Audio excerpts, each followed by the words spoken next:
I've been warning about this for decades.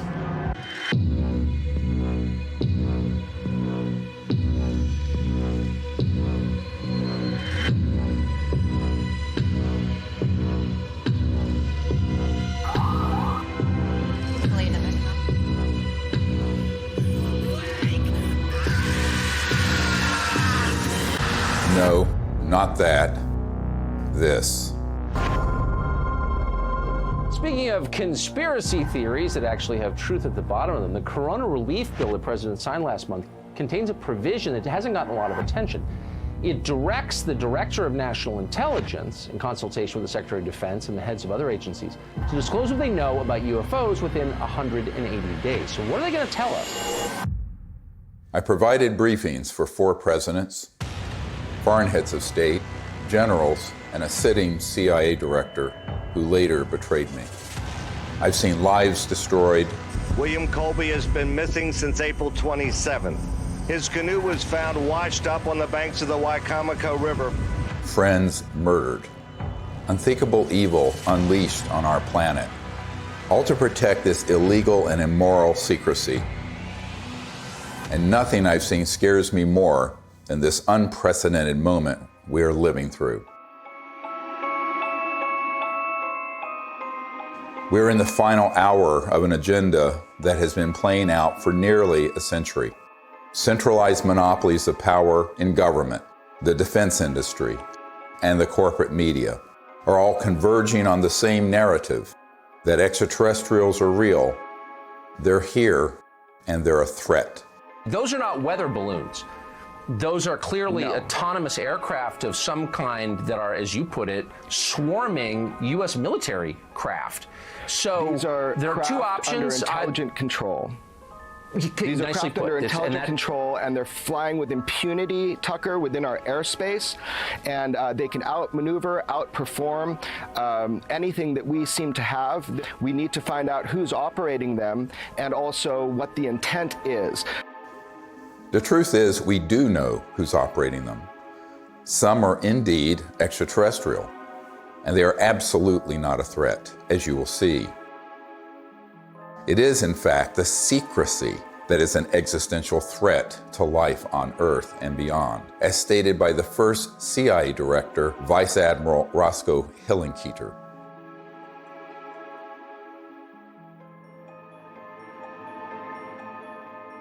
In 2020, I was asked to brief the President and Vice President on a situation that completely spiraled out of their control. They had been lied to, just as you have been lied to. And we cannot stop what is coming if we don't finally confront the truth.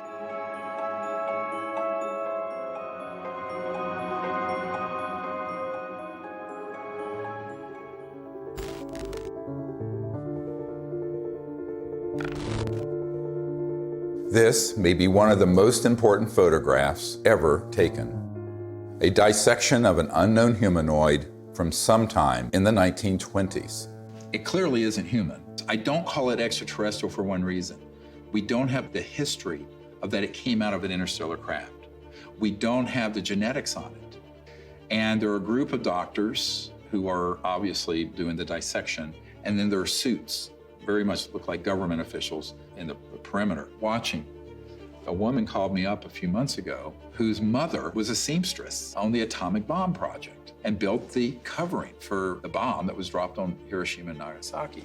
So she was cleared to the A-bomb project. She was then, of course, moved to the only atomic bomb squadron in the world at Walker Field, which is where Roswell is. At that time, she acquired this photo. How do we know? We tested the paper to establish that it was pre-19 early 50s. And it's a photo of a photograph. And so we do a whole research project on it. We have it analyzed by the top medical archivists in the world, Dr. Burns in Manhattan, who establishes that it is the 1920s. We have the top clothing experts at the Metropolitan Museum of Art determined that those absolutely are from the 20s. So medically, clothing, everything. But if it is what we think it is, it means that there had been targeting and retrieval of extraterrestrial material and beings that for 20, 25 years before Roswell. And that opens another whole chapter. Now, the reason I think that's quite possible, I've had members of my team who've been in the vault and in the classified projects who have seen top secret files going back to the late 1800s and early 1900s dealing with ETs and ET craft and beings. So everyone thinks everything happened at Roswell. No, this goes back longer. Think about that. At least 100 years of UFO secrecy. Do you really think this guy, or this guy, or God forbid, this guy, really have a grip on this issue? Excuse me, I didn't mean to fart out of my mouth. They don't. This is why heads of state from around the world come to me, a retired medical doctor, to get the truth about this phenomenon. And sadly, they don't have the power to do much about it once they know the truth. In 2001, I brought together 20 senior military, intelligence, and aerospace whistleblowers at the National Press Club in Washington, D.C., for a press conference that would change the world forever. The men and women who are on this stage and the some 350 additional military intelligence witnesses to the so-called UFO matter and extraterrestrial intelligence can prove and will prove that we are not alone. This marked the public debut of the Disclosure Project and the launch of the global disclosure movement to end UFO secrecy and disclose technologies that would end poverty, climate change, and the use of fossil fuels overnight and transform every aspect of life on Earth. One of the biggest bombshells at that 2001 press conference was the testimony of Carol Rosin, an aerospace executive who worked beside Wernher von Braun, the Nazi rocket scientist who came to America after World War II to work for NASA. Carol received his deathbed confession, a testimony so terrifying that we spent the last 20 years trying to warn about it. Now, here was von Braun sitting at a desk when I first met him, explaining to me that he was told he only had 3 to 6 weeks to live, but that he was going to stay alive long enough to teach me what the real game is that's going on. And it started out when I was in the industry, the Russians were the threat. We had to build space-based weapons against the Russians. And then third world countries called nations of concern at that time. And then the asteroid threat, which I thought was kind of comical that we could just put weapons up there to shoot down or steer an asteroid. And then it leads to the last card. And then he would repeat to me over and over, and the last card, the last card, the last card would be the extraterrestrial threat. He explained to me that there was a moment when we were going to be told that the extraterrestrial beings, that their craft were a threat, and they were not. These craft that have come here are now not UFOs, they're identified flying objects, and we know that they have beings in them. And we have witnesses here who have told you that they can shut down our missile silos. They can stop a rocket going into space that's a test. We have witnesses here who have worked in the classified departments who have the courage to come forward here to support what Wernher von Braun told me back in 1974 to 77. At the end, I said, and it's all a lie. Well, it's still all a lie. The ultimate dream of the dialectical war machine, the military-industrial complex, is to have this war with a potential extraterrestrial civilization. It's their dream of all times. You know, you can roll into place all the kind of strictures of a national security state. You can spend literally trillions of dollars a year on massive military equipment, super high-tech equipment, et cetera. And so that it's logical that they would use that as an excuse. And we do know from repeated examples of it that the utilization of a false flag operation to initiate a war goes on over and over and over again. Our human family does that. The nation states do that. Hitler has done it. They dress up troops looking like some other neutral country they want to invade and have their own troops dress up like them and pretend they've assaulted somebody, and they rush in and attack that country. You know, it's gone on and on. Flashback to September 11, 2001. The world is in shock. The American people are paralyzed with fear and grief. Over the next few days, an unprecedented show of solidarity and patriotism. Americans fly their flag from every car and hang them outside their homes. They unify around an overwhelmed president, brought together as one by terror and loss. Few raised an eyebrow as constitutionally protected freedoms disappeared and the war drum beat loud and unopposed. The 9/11 attack set the stage for an invasion agenda that had been pre-planned for years, as General Wesley Clark revealed in a 2007 interview. He said, I just got this down from upstairs, meaning the Secretary of Defense's office today, and he said, this is a memo that describes how we're going to take out 7 countries in 5 years, starting with Iraq and then Syria, Lebanon, Libya, Somalia, Sudan, and finishing off Iran. I said, is it classified? He said, yes, sir. I said, well, don't show it to me. When Von Braun talked to me about this faked extraterrestrial, he called it a faked alien invasion that was being planned, I saw on a board a list of countries against whom we were going to build space-based weapons. I called Wesley Clark and he answered the phone. And I said, well, what is it about? And he said, well, I asked that question. What is it about? And the guy at the desk said, I don't know. I said, we're going to war with Iraq. Why? He said, I don't know. In its paper, published in 2000, Rebuilding America's Defenses, the neoconservative think tank Project for the New American Century asserted that only a, quote, new Pearl Harbor would generate the political will for the military and defense policy transformations the group desired.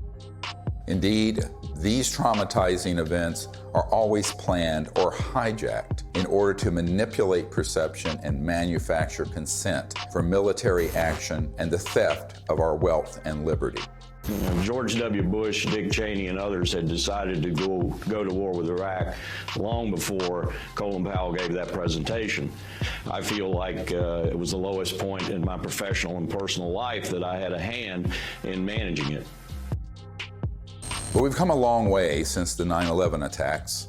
That same document that called for a new Pearl Harbor goes on to describe how we need to put weapons in space, and even predicts the creation of the Space Force. For a complete fascist takeover, the men behind the curtain will have to play their final card, a cosmic 9/11.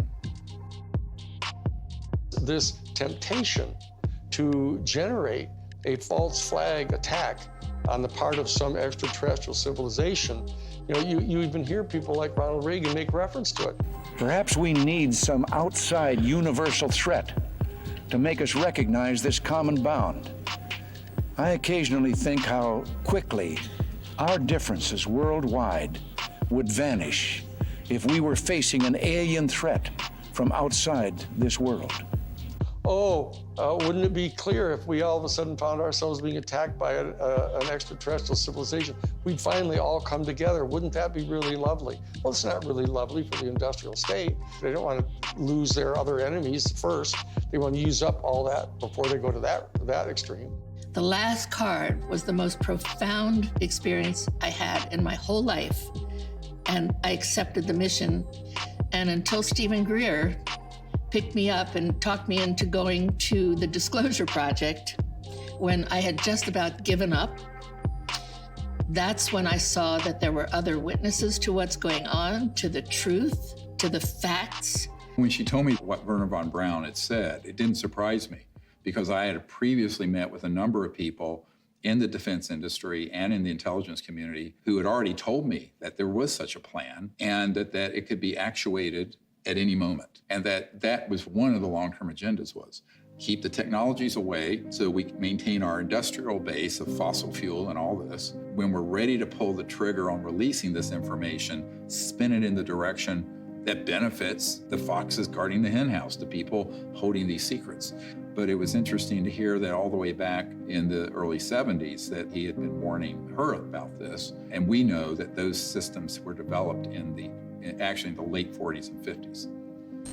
Truth seekers who explore the wonders of the ET phenomenon walk an extremely dangerous path. Most get sucked into the gravitational pull of the black hole of disinformation, where lies about the UFO cover-up and about ETs themselves poison the minds of even the smartest and most well-intentioned investigators. These lies include ETs are demons. It's all interdimensional, not extraterrestrial. We don't have man-made UFOs. Aliens are abducting people. And the worst one of all, aliens are a threat. Therefore, we need to build weapons in space. If we cannot commit to no weapons in space, to no war in space, then we're going to continue to have wars on Earth, and we're going to continue at the accelerated pace that we're in right now towards our own human extinction. One of the difficult things of the last 6 months was that I learned that the same group that had been feeding false information to the public through TTSA had their counterparts that had been going into the president's office providing some information, but a lot of disinformation. So the way really good counterintelligence works, or disinformation works, is that at the core of it, there's some truth. So they'd say, okay, the aliens are here, and here's some evidence, but they're a threat to the national security, and we need to have the Space Force. Wow, Space Force.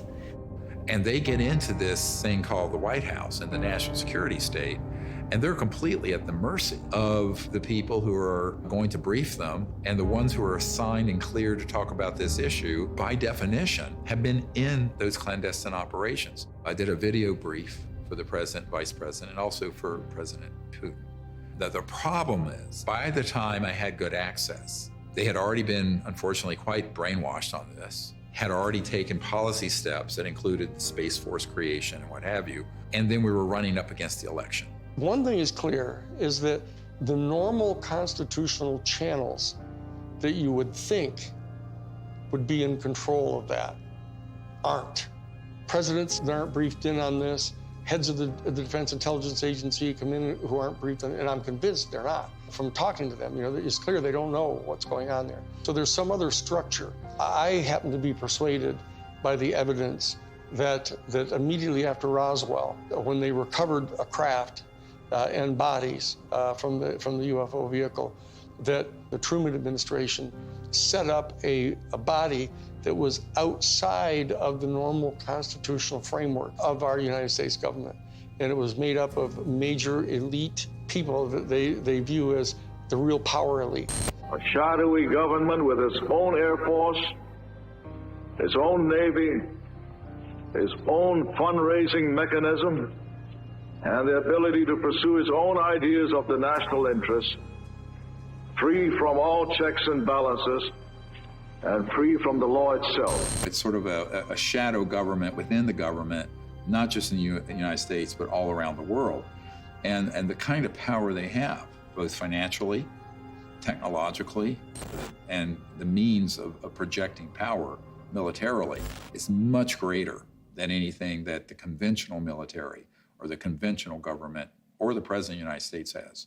Eisenhower knew it, and by the time he left office was very upset about it. In the councils of government, we must guard against the acquisition of unwarranted influence, whether sought or unsought, by the military-industrial complex. The ETs actually had reached out to Eisenhower near what's now Edwards Air Force Base, Muroc, and really wanted us to stop disrupting the fabric of the universe with these nuclear weapons and advance in a positive way into space and become part of an interplanetary family, which would have been wonderful for humanity, wonderful for the cosmos. But the people who make a lot of money from war and a lot of control of the populace through fear did not want that. So they circled their limousines and sort of moved aside the good people who would have been arguing for that. And that included Eisenhower.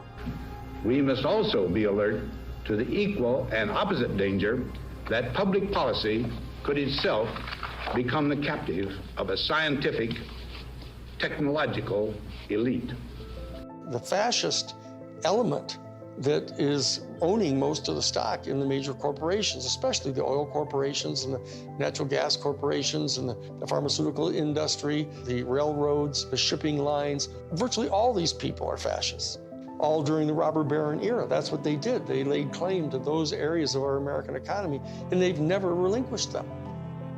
Those families and those interests became the foundation of the post-World War II military and intelligence and industrialists. They knew that after we had detonated the atomic bomb, there were ET craft seen all over, wherever we were doing experimentation or storage or launches or anything, or even research and development.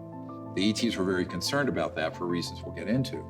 So the military-industrial complex, as Eisenhower called it, became very powerful and developed clandestine, covert, unacknowledged special access projects that eventually moved the president out of the way and pushed Eisenhower outside the inner circle. I tell people that that was the era when the presidency was decapitated. Fascism isn't, somebody wearing, a monocle and six-league boots with a saber scar, and all that stuff, and strutting around in Nazi uniforms. A fascist is a person who believes that the best way to develop the economic resources of the planet and to distribute them among people is to get a hold of them and have exclusive privileged access to these strategic raw materials, and have the corporations that have access to these strategic raw materials, and to be able to put them through the machinery that they pay for and that they invest in and establishing and producing these products and hiring people. And they believe that that's the best way to have their economy function. And so that the instrumentalities of the state, of the government, are put at the disposal of the private interests of the corporations. That's exactly what was going on in Germany. The Krupps and the ball bearing factories and the IG Farben corporations, all those big, huge corporations in Germany, they were all privately owned. In fact, they were financed by Brown Brothers Harriman and giving the loans to the post-World War I Germany to build them back up. Andrew Mellon had intimate dealings with Hjalmar Schacht, who was Hitler's private banker. And so did Sullivan and Cromwell. I mean, this is dirty, nasty history. Oh, invest in Nazi Germany. Hitler's a great guy. He's a Republican. Don't worry about it. You'll make lots of money. And then Standard Oil, through straw man in Portugal, all during the war. I mean, business thrives during war. You know that. It's a racket. That whole concept of fascism, and it's a word that gets totally misused because people somehow conflate it with just authoritarianism. But it's a very narrow definition, and it's an accurate definition of what it was that the Central Intelligence Agency was doing, actually promulgating the private interest of the major corporations. And they were putting at the disposal of the interests of those corporations all the instrumentalities of the United States government, most importantly, the military and their intelligence operations and their covert operations. We're keeping the oil. We have the oil. The oil is secure. We left troops behind only for the oil. Because they basically believed that what's good for General Motors is good for America. And it was an entire theory of economic development. And so that they viewed anybody who interfered with that in any way at all as an enemy of the United States. And so that's how the national security state got really established and institutionalized. And so that when they encounter an event like Roswell, where this extraordinary technology crashes, they realize that there's this extraterrestrial civilization that's got this technology that is way beyond anything we've got. Their instantaneous response to that was, let's get it for us. And that we'll have it, and it'll give us this overwhelming advantage over any of our adversaries that are threatening our world dominion, or our, what they call full spectrum dominance, was their actual term that they used. My granddad and I, when we were talking, I'll never forget it. And he said, he was talking about Patton. And of course, he said, I was in Czechoslovakia with Patton in April of '45. And I thought, oh, that was neat. What did you do? And then he's like, well, Patton had to secure a lot of the stuff that the SS had. And I said, oh, that's interesting. And they said, well, we went into this warehouse and there were all these exotic, jet aircraft, rocket engines, parts of the V2 and maybe a V3, I don't know. And I said, oh, that's interesting. And he says, I saw a disc-shaped aircraft. And I said, oh, is that the one they built that had the BMW jet engines and the Arada ones in a circle, and it didn't really work and everything like that? And he said, no. And that was it. And so they began to take this in, and they started declaring it to be this huge national security state secret, because it was, other than the nuclear bomb, it was the ultimate potential weapon. And so they wanted to be able to use it at their disposal for their private benefit. That fascism and the fascistic proclivities of these big industrialists and very powerful people, they know they really can't control 8 billion people unless they first control their minds and their beliefs and their attitudes. As Nazi war criminal Hermann Göring said at the Nuremberg trial, the people can always be brought to the bidding of the leaders. This is easy. All you have to do is tell them they are being attacked and denounce the pacifists for lack of patriotism and exposing the country to danger. It works the same in any country. The buffoonery of the Third Reich was instructive, and they learned that that kind of behavior wouldn't be effective. So they went subterranean. They went covert. People don't understand. We won the battle of World War II. We did not win that war.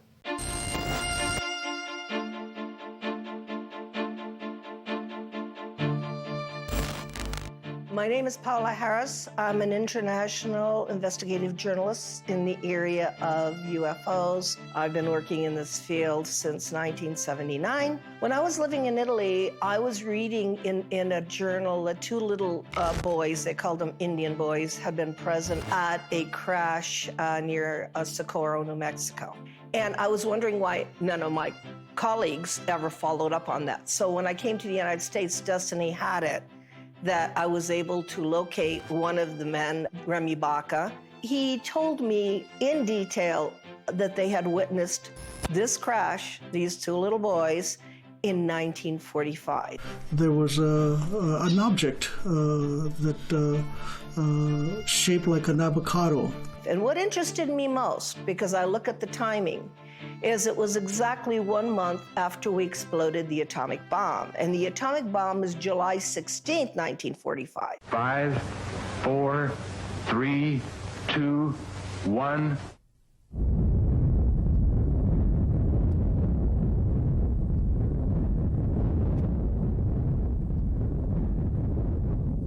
And they actually went up to the crash site and saw 3 beings.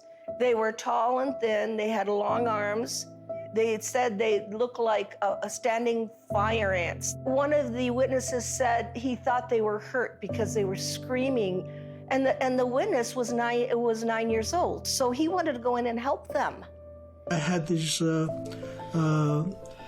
feelings that were being projected from them to me through my mind. I could feel what they were feeling, pain, anxiety. They were far away from home. They were lost. They were hurt. And I could feel that. And I could see all kinds of pictures in my mind that to this day I have not been able to figure out what they were. So why it's important is we have 2 witnesses. It happened August 16th, 1945. And from that area, about 13 miles away, we had exploded the atomic bomb. So I thought, well, let me go there. And for 5 years, I investigated this case and realized that whatever happened 1 month later was a statement to the planet. It was a statement about our going into the nuclear age. And it was a statement that meant, wake up, because whatever you guys did 1 month before is going to affect you for the rest of the planetary life. Assuming that they've always been there, but what caused this great interest in us, this large incursion after 47? Obviously, the atom bomb. If you accept the multidimensional theory, it's highly likely that we've done a hell of a lot of damage. In somebody else's world, they might have even done more damage there than we did here. We kicked the hornet's nest because we actually were doing more damage in those other dimensions and worlds than we were doing here. Step in the shoes of a generic extraterrestrial who's tied into a civilization that's interstellar capable. And you are observing that in one person's lifespan, 100 years or so, we're going from guns and maybe cannons and a machine gun in World War I to thermonuclear weapons, then into the space age. Then these clandestine and covert unacknowledged projects develop weapon systems based on studying extraterrestrial systems and then beginning to put them on satellites, on aircraft, and on ships and on land-based systems. So the ETs are sitting back and looking at this in its aggregate. And now we're decades into the solutions for poverty in the environment, decades into the ability to have a new economy that would be just, and also would be a space economy. We could be out in space peacefully. We're decades to when we should have ended the war to end all wars was supposed to be World War I. What have we done? One war after another. Now they want to launch the big one, this final card that Wernher von Braun spoke of, interplanetary war, by hoaxing an alien threat. So these civilizations are really quite appalled, frankly. And at the same time, we're using weapons like atomic and nuclear that disrupt the fabric of the universe, and their worlds are affected. We knew the world would not be the same. Few people laughed. A few people cried. Most people were silent. I remembered the line from the Hindu scripture, the Bhagavad Gita. Now I am become death, the destroyer of worlds. I suppose we all thought that one way or another. I am death, the destroyer of worlds, plural. Worlds, plurals, not just this planet. So it got to me that Oppenheimer knew right well that they were having UFO visitations, that someone was interested, and I had in my possession already the MJ-12 documents that are on Ryan Wood's website. A letter from Robert Oppenheimer and Einstein addressed to President Truman. It's called Relationships with Celestial Within Our Bodies. When you say relationships with celestial bodies, and you are calling whoever was over that area cultures, you're not really talking about any kind of hostility. What you're talking about is more integration. So that whole document said, what do we do with this problem? Do we communicate with them and treat them like they're another country? And if so, the United Nations is not capable of handling this. In the document, it says we need to create a supra-United Nations. These are the words of Einstein and Oppenheimer. Who can deal with this problem? The ETs have done a number of things when we go too far, where they stop it. Now, they don't do anything hostile or violent back. They've made it quite clear through very explicit events where the ETs do not want humans going out there with guns blazing. A couple of nuclear weapons sent into space were destroyed by the extraterrestrials. The one incident, for example, was they actually photographed the UFO following the missile as it climbed into space and shining a beam on it, which neutralized the missile. And that is their major concern, is to preserve the integrity of the Earth, because it affects their own system. The very end of the 70s and the early 80s, we attempted to put a nuclear weapon on the moon and explode it for scientific measurements and other things, which was not acceptable to the extraterrestrials. And what happened? They destroyed the weapon before it got to the moon. The idea of any explosion in space by any Earth government was not acceptable to the extraterrestrials, and that has been demonstrated over and over. And what's the consequence? How is that demonstrated? By the destruction of any nuclear weapons sent into space. If they were hostile, they would have just eliminated all that testing. They don't. I find out that is not the way they operate. They warn. They say, what the heck are you doing to your beautiful planet? And you have a choice. We have a choice. We can listen, or we can let it happen. If people are watching the media right now, they're not hearing about the peaceful extraterrestrial craft. What they're seeing are released, supposedly leaked documents, leaked videos, much of which is not even true. They're not real. It's faked right there. And it's being presented in a format that is to cause fear, to make us see the crafts and the beings as enemies. There's no question whatsoever that the elite that are in charge of the national security state infrastructure, both the official infrastructure and the unofficial infrastructure, are in fact not only fascistic in their economic vision, but they're racist. So I'm telling you, when you see the documentation that goes on inside the Third Reich, in the courses that they were teaching at the thing called the Ordensbergen. The Ordensbergen was this series of 4 castles where they trained the SS people, and you get access to their documents where they're talking about this eugenics and everything. Why is it that they hate the Jewish people the way they do? And people don't have any idea. People got some weird, distant ideas about this, mainly because we allied so closely with the fascists, even immediately after World War II, that they suppressed all of this information about them. And so people don't really know the details of what their thinking was. But the bottom line is that this issue of racism runs extremely profoundly deep in this elite, white, male, Caucasian elite that owns most of the stock and shares of the major corporations and are the promulgators of this fascist ideology, right?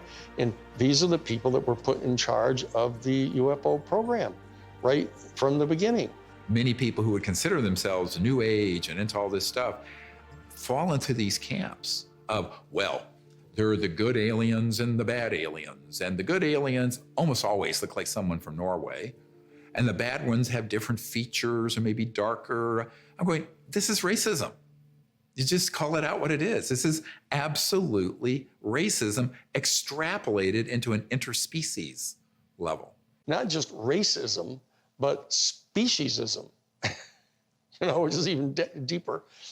We have to try to overcome this. We have to train ourselves. They're hoping that we as humans evolve out of this mindset of ingrained racist tribalism and not go down the path that these covert interests want us to do and extrapolate into space, push out into space the racist world we've had. I call it exo-racism.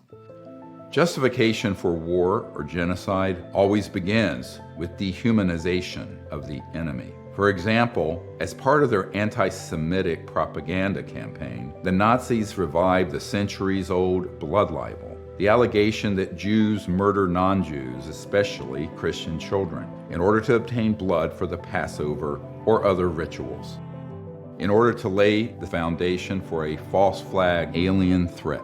The national security state has engaged in a similar propaganda campaign for decades, a cosmic blood libel.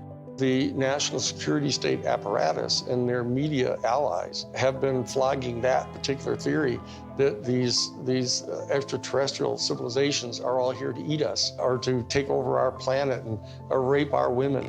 There's a whole scenario that's always gone on the part of authoritarian warrior states, about the ultimate other, the Hun.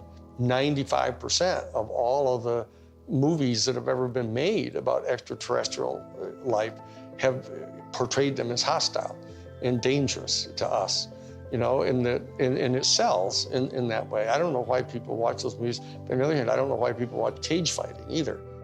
When Unacknowledged went viral and got hundreds of millions of people to see it, within months, they stood up the TTSA with Luis Elizondo, who is a famous disinformation operative in the Pentagon, at least amongst intelligence officials that I've met with, and others who are well-known disinformation figures within the UFO subject. That began the whole process of trying to pull the narrative back to, gee, we don't know what these are, but here's the evidence that we're, quote, leaking, which wasn't a leak, it was a controlled release. And then they hit the button, so the mainstream media that will take dictation from the intelligence community begins to cover it in the New York Times and CNN and every network around the world. Whereas the Disclosure Project has 100 times more direct military witnesses and better evidence. And they wouldn't touch it because it doesn't have the threat narrative attached. It doesn't have the agenda attached. The UFO threat is being exposed by this former Defense Department official. There are unidentified vehicles violating U.S. airspace with unknown intentions and extraordinary capabilities being encountered by U.S. military personnel. We don't know where they're from. Chris Mellon, descendant of one of America's most influential families, oversaw the budgets for some of the military's most top-secret weapons programs. I think there's a reason they picked a Mellon. This is a tradition in our family. You know, as you said, the Mellons were the first family of intelligence that will go along with, you know, we need to do this for the good of the country. You know, yes, you gotta lie and do whatever you have to do, but, you know, this is what we need to do. And they'll just do it. I mean, I'm not gonna, you know, stay silent when members of my family lie to the American people. I won't do that. It's one thing for my dad, you know, in the old days, to get up there and do some mild fibs about, you know, highways. This is not. You're messing around with the survival capability of the human race. Correct. I mean, that's not an overstatement. Right. This is deadly serious. It's not funny. I know from direct conversations with Lou and with Chris that they know that the major military authorities with whom they've had very close communications realize that if, in fact, the extraterrestrials were hostile in their intent toward us, they could have done anything they want to do. They can come and go at their pleasure. And so that in that regard, they do not constitute a clear and present danger to our national security. But they also know that they're in the habit of getting their funding for all of their entire organizations, et cetera, by flogging a threat. And so that they're inclined to do that because the simple fact is they don't trust the people in Congress. They think the people in Congress are so Pavlovian in that they, in fact, distrust their constituency so much that they have to scare them. And so they say, well, if we're going to be able to justify having hearings about the UFO issue, we're going to have to tell our people that, you know, oh, they're a potential threat to us. And so therefore, they're conning their own constituents. And then they are getting conned by the military-industrial complex because they don't trust them either. And this is a question of integrity. That as long as people are not trusting each other and they're conning each other, you know, this is dangerous. This is how wars start. This is how people lose control of the narrative of what's going on here. Those of us in the CE5 community, et cetera, need to establish some kind of level of discourse with Lou Elizondo and with Chris Mellon. All they have to do is know that we're obviously sophisticated enough to know that what they're saying publicly, they know isn't true. We have to be able to establish diplomatic relations with our own people if we're going to establish diplomatic relations with an entire extraterrestrial civilization. And so that we can't just degenerate into the same kind of low consciousness bullshit, you know, that we're afraid of. The facts about UFOs are so much stranger than the lies that you discredit yourself simply by telling the truth, especially when it comes to so-called alien abductions. Perhaps the most devastating aspect of the cosmic blood libel is the hoaxing of alien abductions by humans in order to create a culture of fear towards extraterrestrials. Dozens of insiders have confessed this secret to me, but it wasn't until 2016 that I was able to get one of them to say so on camera. We did do that, yes. OSI did that. There was a special group out of the 7602nd Air Intel Wing at Fort Belvoir that came out and did that. They had these people that had maybe some sort of defects, anatomical defects that were brought in to fool people into thinking they're aliens. Yeah, I can't give you any specifics because it's still, the program is still classified, and they're probably still doing it. I wouldn't doubt it. They were still doing it. These civilians got onto the base and got into something, and they saw something they weren't supposed to see, and this group came out and went into their home and scared the dickens out of them and staged an alien event. Exactly. We have these technologies. They are being used in false flag operations where they hoax events. And the purpose for all of that is a sort of psychological warfare, as it says in the CIA document I have. The director of the CIA saying the UFO subject is very valuable for its psychological warfare potential. And that is a very interesting thing to be written in 1953, right? And what does that really mean? Well, it means that the long-term defense strategy from the late 40s and 50s forward was informed by eventually using this last card to consolidate sort of a global, totalitarian military control of the population. Could it be manipulated purposely by people who have the technology to simulate UFO sightings? And people say, well, of course not. Who would do a thing like that? Well, I would remind you that during the Watergate investigation, it was discovered that there was a plan originated in the White House to surface a submarine off the coast of Cuba and paint the second coming of Christ over the island of Cuba using holograms. Which is well within our technology today. The idea was that since there is a large Catholic population in Cuba, they would be so upset by this vision that this would saturate the communication channels, the telephone system in Cuba, long enough for an invasion to take place. How interesting. I never heard of that. Well, I think that's a classic in psychological warfare, but that kind of manipulation is well understood. And I have personally investigated several apparently genuine UFO cases where there was in fact manipulation. My conclusion, the conclusion of scientists working with me, was that there was in fact a manipulation taking place, and that it was not a hoax on the part of the witnesses, but a hoax on the part of somebody much better organized than them. In Vallee's book, Forbidden Science 4, he describes a smoking gun document that confirms what Doty said. In an entry dated Thursday, 26th of March, 1992, Vallee writes, "I have secured a document confirming that the CIA simulated UFO abductions in Latin America as psychological warfare experiments. We reached out to Dr. Vallee and asked him if we could publish the document in this film.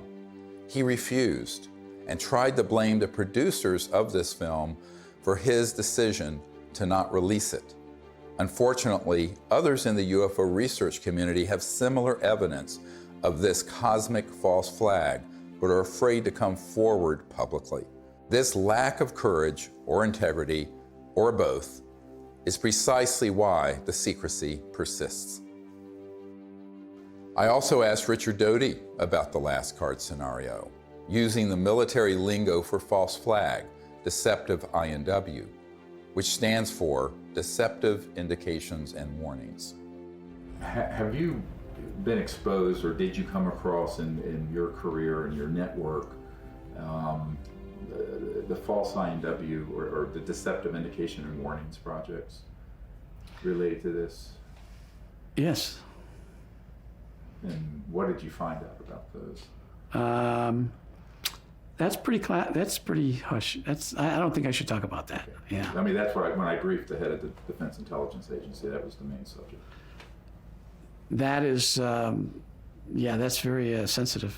Yeah, it's very sensitive. Yeah. Extremely. Yeah. So we'll just pass that question on.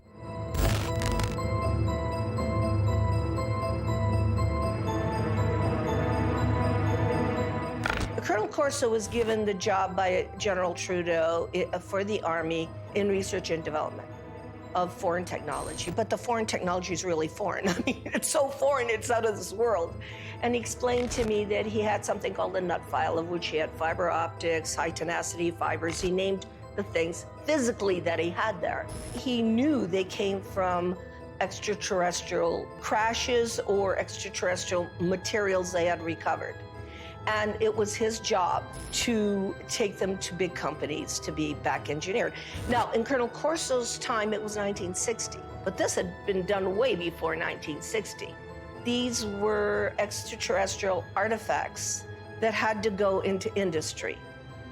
So for the first time in my naive years of research, I realized why the secret was secret.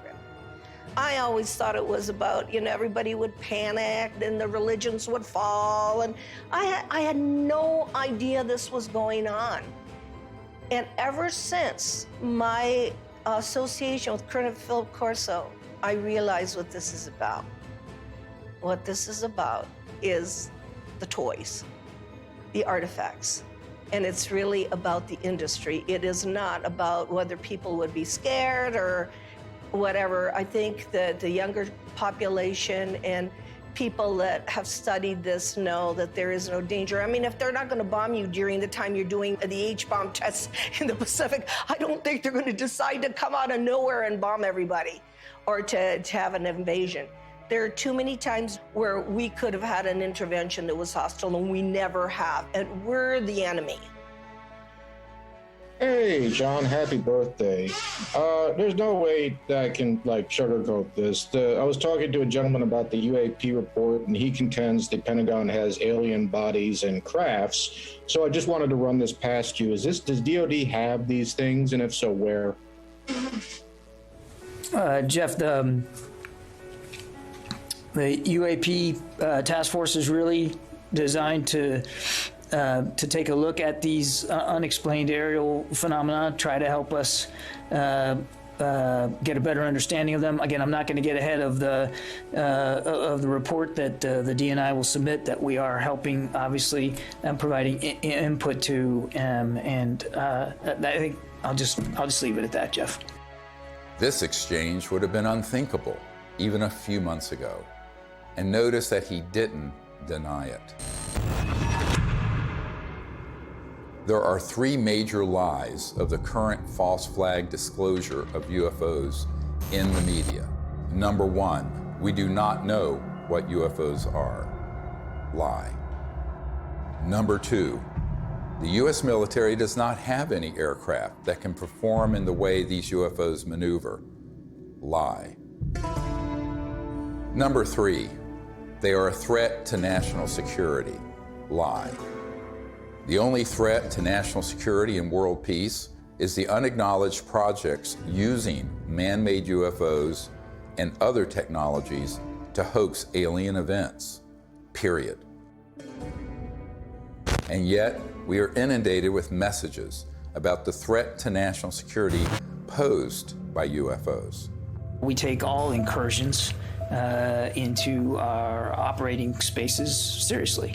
So, I mean, like everybody else here at the Defense Department, certainly we are taking the entire matter seriously as it regarding the potential for safety concerns. One of the most brilliantly subtle disinformation techniques currently being deployed against the people of Earth is this air of phony agnosticism that has been generated surrounding this issue. Do you believe that they sincerely don't know what these things are and where they don't? We have the best military on planet Earth, the greatest intelligence agencies. These are true unknowns, and they were swarming our military arsenals. They're seen over nuclear facilities. This is documented. We need to find out who is operating these vehicles. There's a certain studied agnosticism that the media is allowing to come out through these ufologists.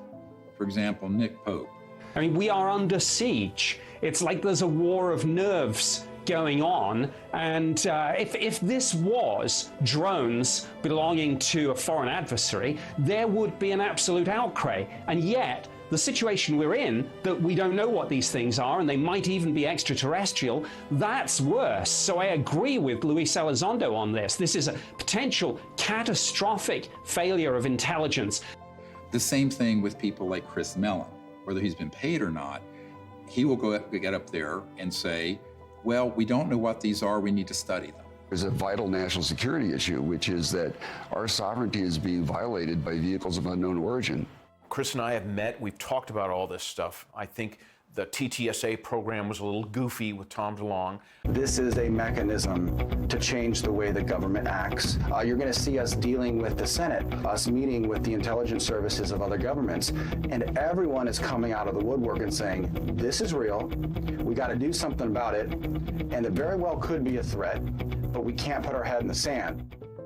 Former Blink-182 frontman Tom DeLonge launched To the Stars Academy, or TTSA, supposedly to bring scientists and whistleblowers together to advance the disclosure of UFOs. In reality, this was a thinly veiled front group for the Defense Intelligence Agency, staffed with notorious spooks like Jim Semivan, the former head of covert operations domestic for the CIA. All of a sudden, the same media outlets that historically ridiculed this subject started fawning over DeLonge and his entourage of disinformation agents, and always with the specter of an alien threat. Hal Puthoff was soliciting me for funds for his quantum communication thing, which I think the Navy has had for 30 years. So there's a lot of disconnects going on. And of course, they've left that TTSA program, and I don't blame them. I think it was a shit show. And some type of CIA, quasi-psyop, something. And I don't think anybody was really excited about it. And when they say, this is a mystery we need to solve, that is not true. As you and I know, the US military, especially the Navy, has reams of information on every shape of craft, where it's from, who's driving it, what they're up to, Forget it. It's just been going on for 70 years. The military-industrial complex is not stupid. Neither are the branches of the military. They know exactly what's going on. I think Chris means well. I really do. I don't think he's one of these guys, that's going around here, I'm going to fool the public and get paid for it. He doesn't need the money. I don't need money. We don't need fame or money. That's the last thing a melon wants. I'm telling you. And of course, TTSA even had a Lockheed Martin Skunk Works engineer who said, we need more money to study this because we don't know how these operate. In 1984, I got my chance to go to the Skunk Works. I'm working on things that defy imagination.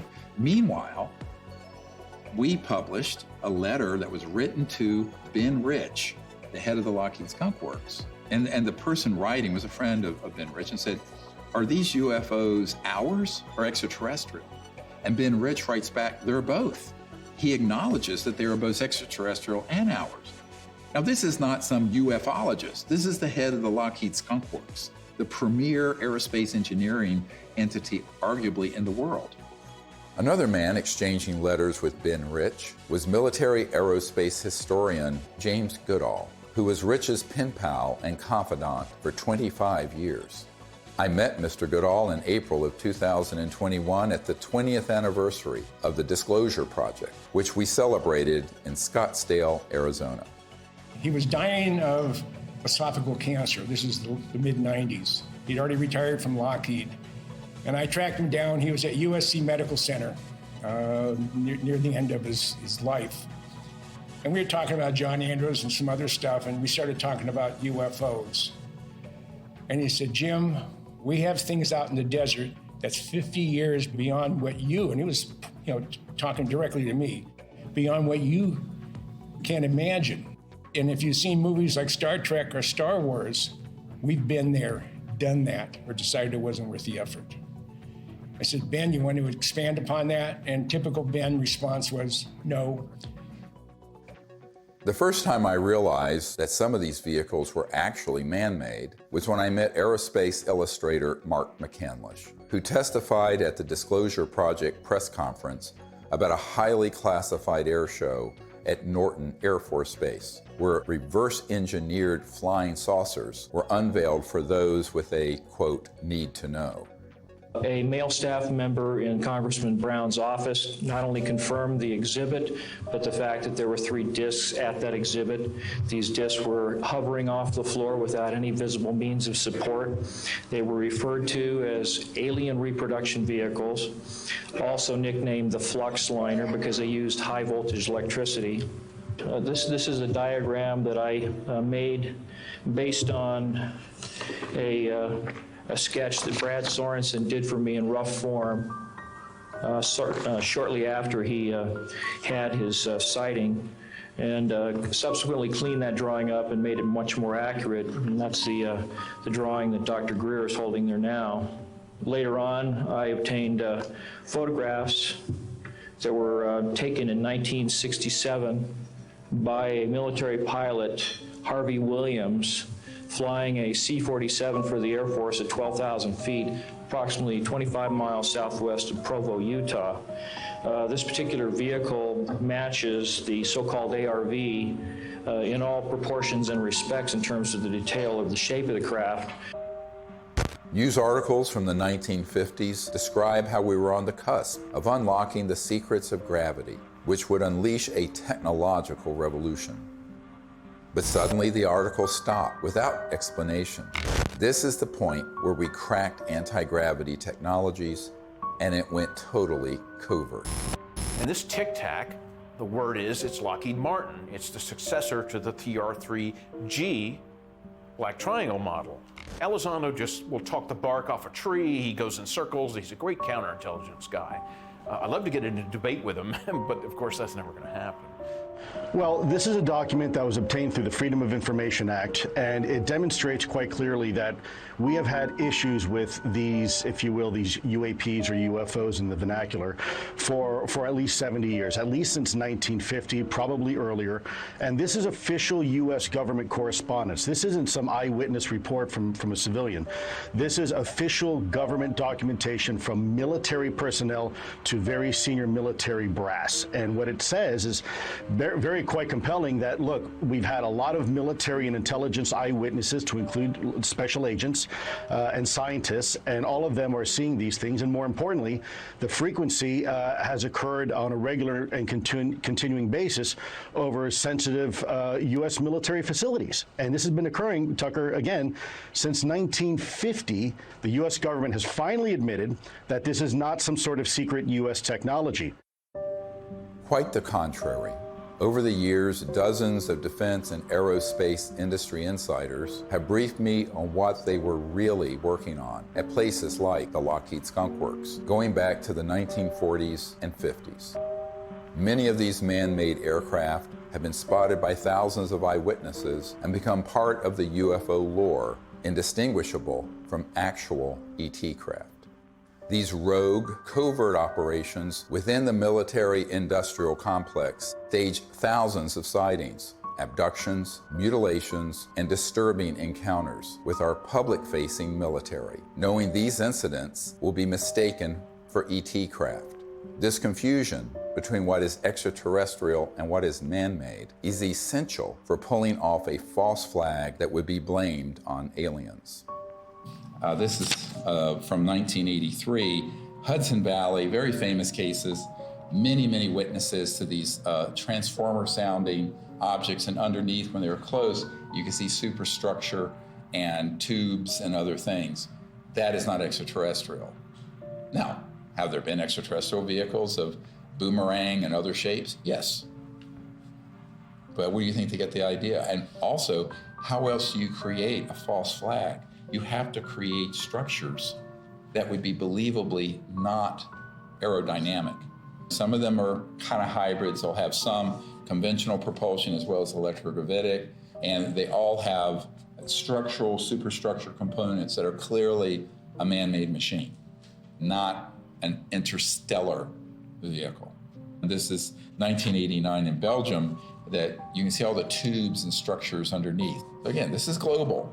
These are also well-known platforms. You can basically, once you get your lifter system in place that causes mass cancellation, you can create any kind of air structure around it.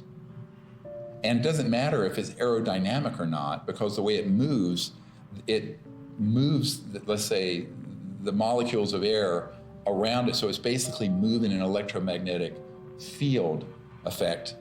So there's no resistance and there is no sonic boom. That's man-made. We've had it for decades. This one is great because it has, if you look at the underside, there are the girders and the structures. And the people under it could see that and could see the light in the center and the three on the end. That is man-made.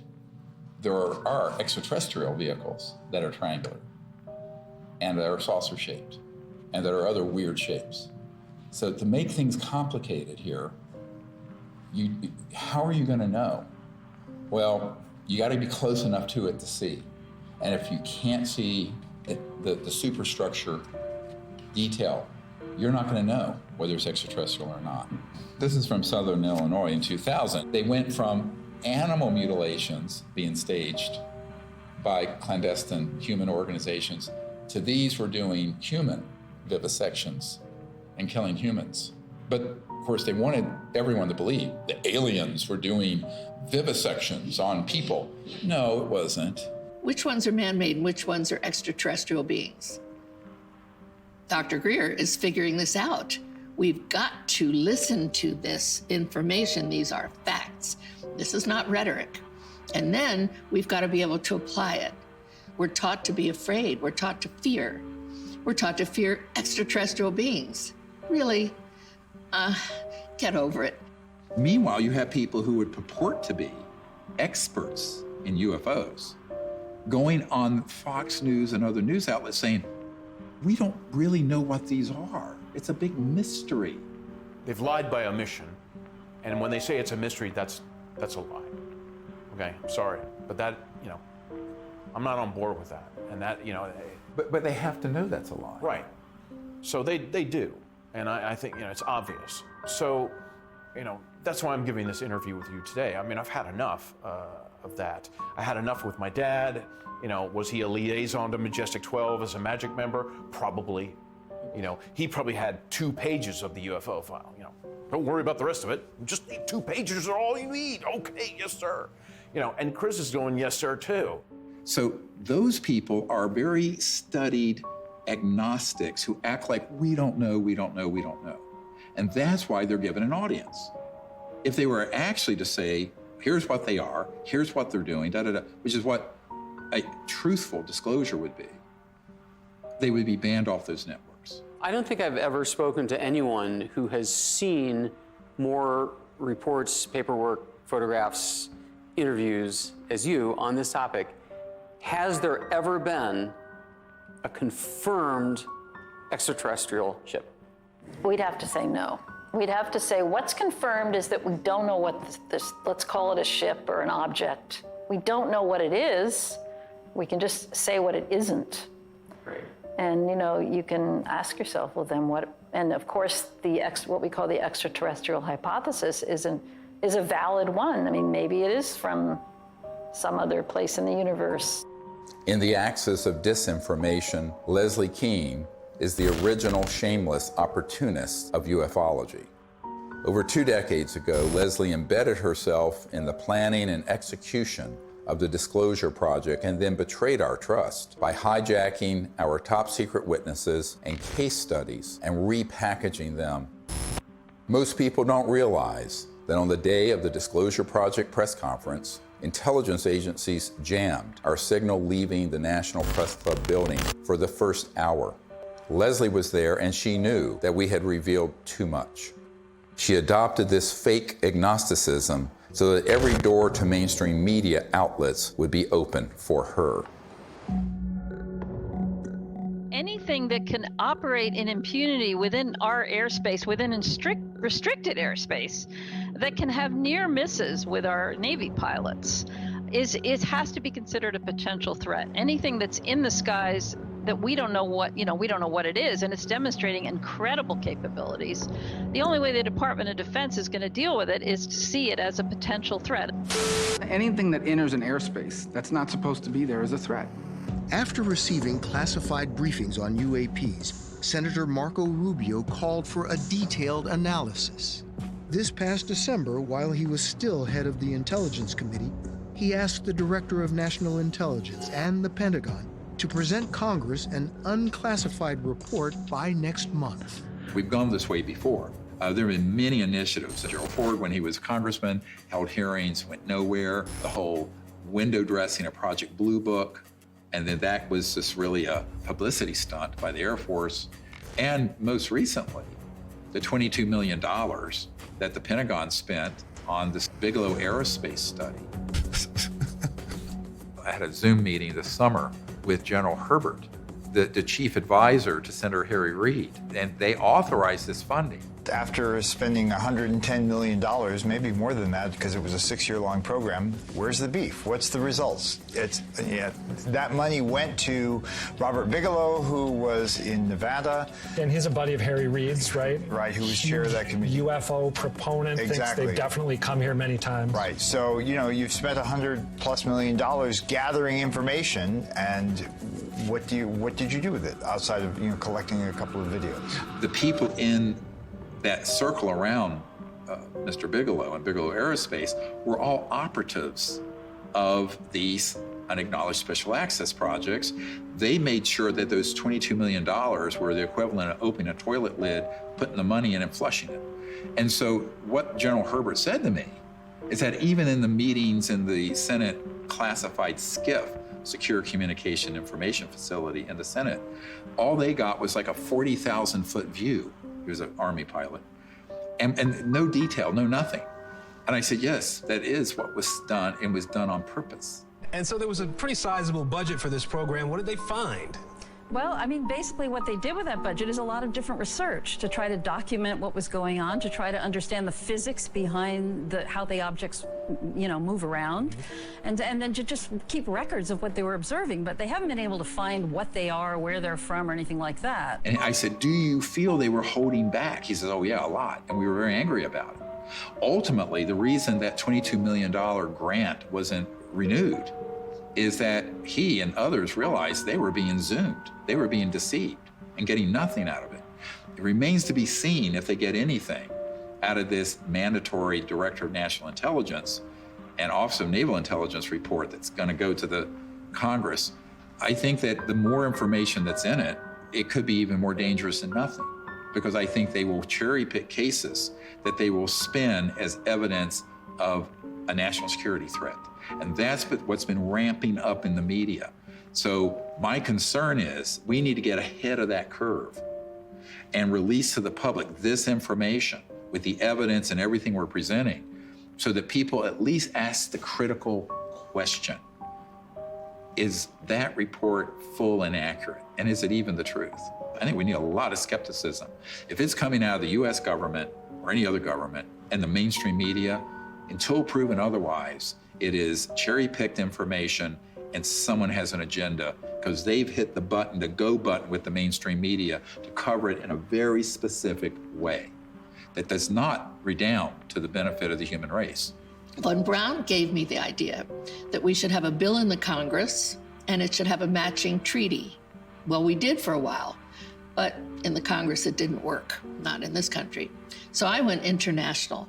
And international is where I found some intelligent life that was really willing to create an agreement, a treaty, to prevent the placement of weapons in outer space. Да, наверняка инопланетяне в той или иной форме и в том или ином образе присутствуют на планете Земля, потому что из миллиардов галактик, по теории даже вероятности, не может организованная разумная жизнь существовать только на планете Земля.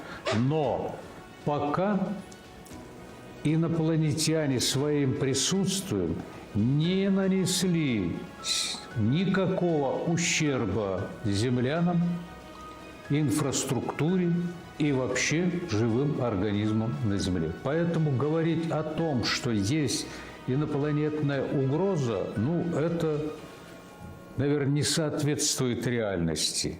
The beauty of having these Russian generals come forward and say this is that we've had a lot of, like Colonel Corso and others, come forward with evidence. Now we have these senior people in Russia And we need more countries to do this, where they unshackle their leaders who know the truth of this and speak the truth to the world community. Now, if you listen to a lot of people, you hear, there are already weapons in space, blah, blah, blah. But the fact is, if anyone reads this treaty, which is hard to get them to do, it's on peaceandspace.com, then you will start to see, and it does tap people, along with the treaty, CE5 events where people can actually have an experience. What more do we need? Well, if you're listening to the scientific method that's been taught to most of us, there's no evidence, we're still looking for it. That is ridiculous. What about the people like me, like Dr. Greer, like 900 other witnesses? What about them telling the truth, risking their lives? The courage that it takes to do this, I haven't had it until now. There is another path, just outside the gravitational pull of that black hole of disinformation. It's the path I've spent my whole life fighting for and protecting. It's the path that leads to enlightenment, world peace, and the realization of technology so advanced that to us, they would seem magical. This is the path of truthful disclosure and peaceful relations with our brothers and sisters from the stars. CE5, or Close Encounters of the Fifth Kind, is a set of protocols I developed to initiate peaceful contact with interstellar civilizations. It's easy enough for anyone to do, and will absolutely transform your life. Millions of people are learning how to do CE5 by connecting with local CE5 groups or by downloading guided meditations in the CE5 Contact app. Doing that in the context of meriting citizenship in a galactic civilization is a very meaningful meme. To say, look, we need to work on ourselves. We need to elevate our consciousness. We need to hearken to the higher angels of our own nature, etc. That's all a dynamic that we do have control over. That's why I think the CE5 thing is so important, because that's the best way to get data, not to be speculating, from our own political ideology about what they might be like. We really have to have direct communication with these beings. The more, the better. That dual role of elevating our own consciousness and rising to the highest levels of the angels of our own human nature on the one hand, and reaching out to establish communion and contact with the extraterrestrial beings themselves are the two pathways that we have. And in dealing with the national security state, we just have to take whatever steps we can in the legislative realm to impose treaties to keep us from doing things like militarizing space and developing space weapons and all that kind of stuff. That's another third leg of this stool that we have to really do to exercise whatever kind of control we can have over the political realm. And that, I think, is the only way we're going to have not just world peace. World peace should have happened at the end of World War I. We have to have universal peace. At this point, world peace is too late. We're already in an interstellar moment. We're already in a cosmic time. So we have to have universal peace. And universal peace comes from both our external policies and behaviors and from within, the great peace within, this state of universal consciousness. As we wrap up this film, we are seeing the threat narrative intensify by the day. Language like, "We need to stop trying to contact aliens," seems to confirm my long-held suspicion that CE5 would be blamed for a staged alien attack. Do not believe this lie. This isn't entertainment. This is our survival. I saw that Dr. Greer would never stop doing this until he took his last breath, and that he needed help with this. This is not about us. It's not about, fame, fortune, money. There's no money anyway in all this. It's about finding a group of people that have the same vision, but the most beautiful vision he has, and I've attended so many CE5s, is that he has found a way, a non-hostile way, to communicate with who's ever out there, because whoever's out there is depending on him to change this situation. So that, for me, is the most important. The CE5 protocols that everybody can do is going to make a darn difference. So for me, the Disclosure Project is a miracle. And it hasn't been easy. It has not been easy. Can I give you a hug? I love you. You just keep going. We're here. You just keep going, okay? I'll never leave you, so you just keep going. Do what you do. And do what you do the best, because if we don't do it, nobody's gonna do it. Do you understand that? Okay.